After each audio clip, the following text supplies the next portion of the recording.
Alors Christine, à 1h30 de 20h, ce dimanche soir, les jeux paraissent faits, si on en croit plusieurs sondages.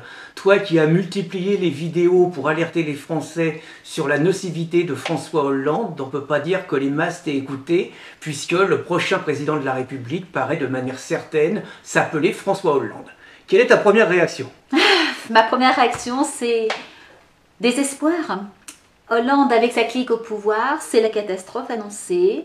Et j'ai envie de dire, bien, lisez La faute du Bobo Josselin, vous saurez tout ce qui va se passer. Et encore, je me demande si nous ne sommes pas restés en dessous de la vérité. Par exemple, nous avons fait de Rossa Joly un simple porte-parole du PS. Certains murmurent qu'elle pourrait même être nommée ministre de la Justice. Est-ce que vous imaginez la catastrophe que ça pourrait être?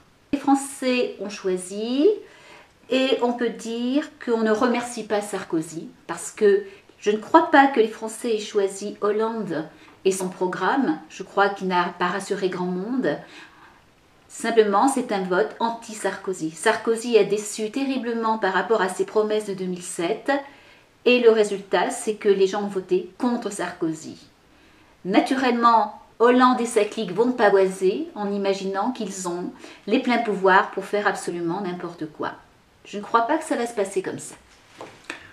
Plusieurs commentaires, hein. C'est vrai que Sarkozy, pour les amateurs de tarot, on peut dire qu'en 2007, il avait 3 rois, il avait 3 dames, il avait 3 bouts, il avait 10 atouts et il a réussi à pas mener son jeu au bout. Hein, quand même, le bilan de Sarkozy en 5 ans, c'est quand même qu'il a réussi à faire perdre son camp surtout.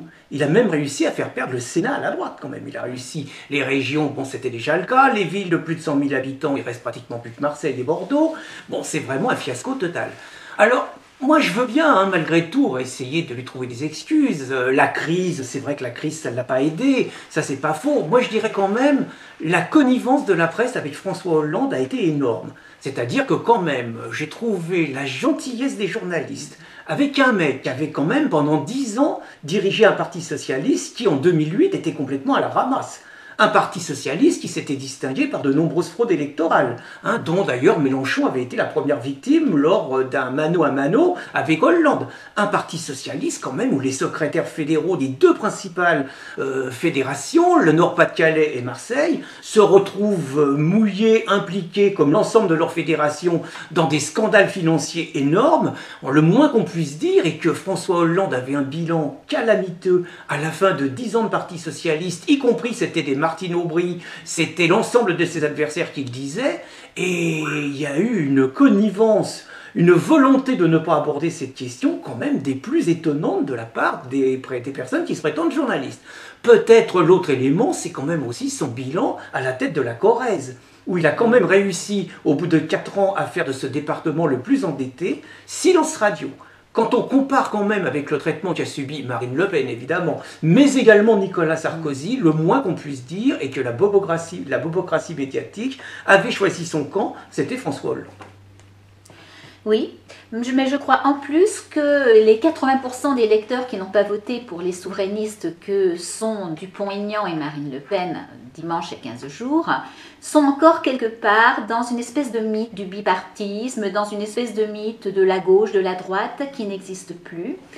Puisque, bon, on l'a suffisamment dit, aussi bien Hollande que Sarkozy incarnent des européistes, des internationalistes qui ont complètement oublié la France, ont renoncé à sa souveraineté.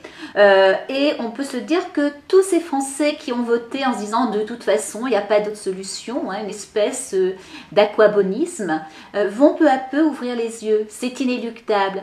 C'est inéluctable et ça, c'est peut-être un message d'espoir dans ce qui est en train de se passer, qui nous apparaît, nous, comme une période difficile qui va venir, une période où on va avoir besoin vraiment de tous se lever, de se dresser face à l'inacceptable. Je crois que nous allons être de plus en plus nombreux, forcément, par la force des choses. On le voit bien dans tout le reste d'Europe. Il y a partout des gens qui se lèvent non seulement contre les partis traditionnels de gauche, de droite, mais qui se lèvent aussi contre l'islamisation.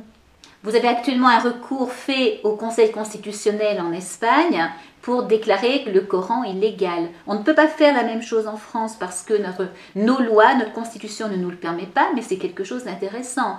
Vous avez actuellement en Allemagne un parti qui est en train de se battre directement contre l'islamisation.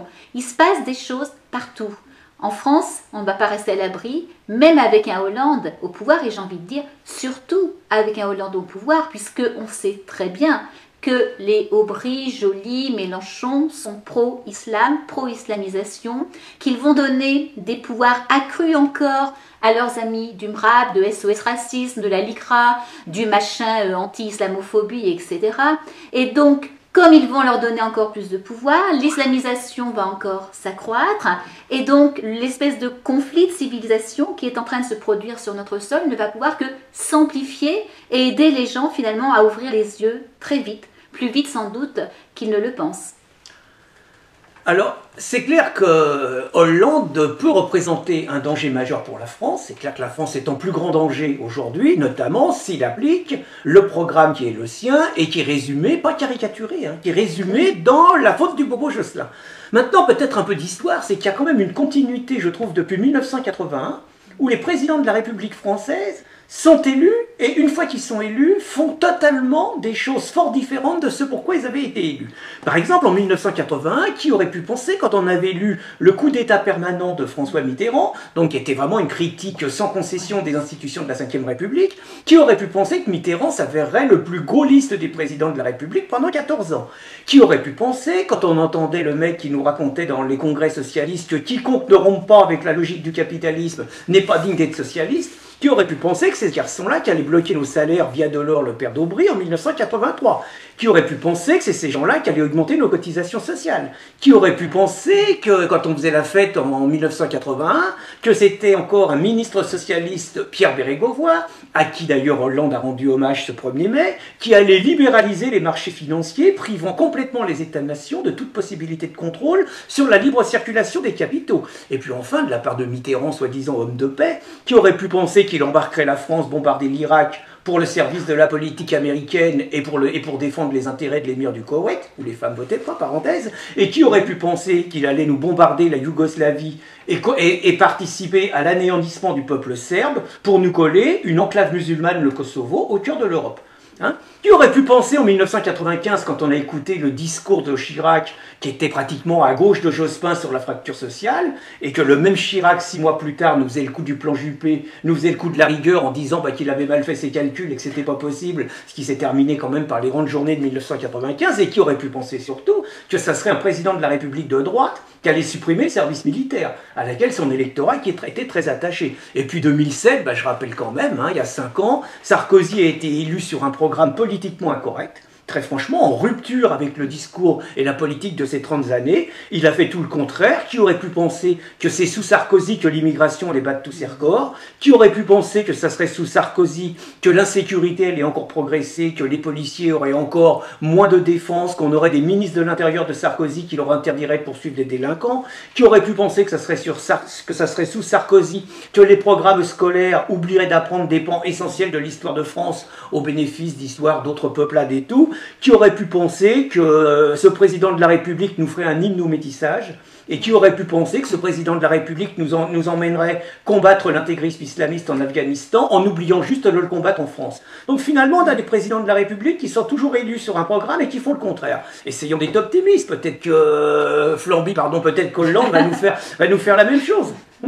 On peut être optimiste, mais finalement, cette énumération que tu viens de faire, je crois elle laisse la vérité apparaître au grand jour, à savoir que UMP et PS, aucune différence. C'est-à-dire que depuis 30 ans, ils se passent la main et ils font à chaque fois finalement une politique qui convient à l'autre. Ce qui explique que depuis 30 ans, on s'enfonce toujours davantage, puisque aucun de ceux qui arrivent au pouvoir après le précédent, qui l'a pourtant critiqué, traîné dans la boue, ne revient en arrière et ne change ce qui a été décidé, ce qui a été voté. C'est significatif. Donc je crois qu'il ne faut pas se faire d'illusions de toute façon, même si on peut se dire que peut-être Flamby n'osera pas aller jusqu'au bout, peut-être qu'on n'aura pas le droit de vote des étrangers de voter. Allez savoir, il y a quand même déjà une énorme un énorme enjeu qui se prépare, c'est celui des législatives.